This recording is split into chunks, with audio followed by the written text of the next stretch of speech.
We believe that we need to end this dependence relationship that exists between national and local government, and we need to start handing the tools, the powers to local leaders and regional leaders to be able to drive strong local growth in their own economies. They're far better placed than national government.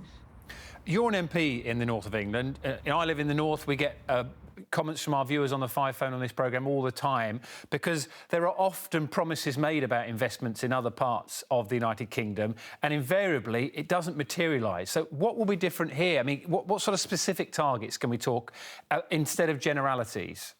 Well, that's why instead of having this Hunger Games style competitive bidding system where leaders have to go cap in hand to Westminster and Whitehall to beg the small amounts of their own money back in order to do the things they know works, we want to hand over the biggest transfer of power from Whitehall and Westminster to local communities to be able to make their own decisions. That includes powers over transport, the buses and the trains that are the underpinning of good local economies, housing, skills, employment support.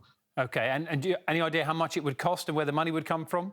Well, we've been absolutely clear that the next Labour government is going to inherit one of the worst economic situations since the Second World War. There isn't going to be huge amounts of money around. That means that the money that exists has to be spent wisely. At the moment, we're squandering large sums of money because we're forcing councils and mayors to go to dozens of different departments to ask for funding, rather than that funding aligning behind their local and regional growth strategies. It's absurd that you have to go to one government department to ask for money for buses and another government department to ask for money for bus charging, and you might get one, but you don't get the other. We think we can do better than that and align the money that currently exists behind those local growth plans.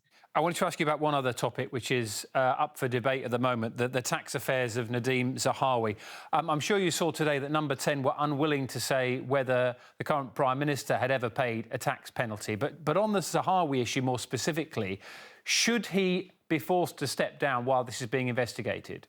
I think Nadhim Zahawi could answer these questions today if there was a Prime Minister who was strong enough to make that happen. Instead, we've got this absurd spectacle of months and months of delay, huge calls across the political spectrum, including some Tory MPs, that Nadhim Zahawi should have to step aside while the investigation goes on. But I think the question most people are asking is, why can't he answer basic questions about his own tax affairs, and why isn't the Prime Minister strong enough to compel him to do so?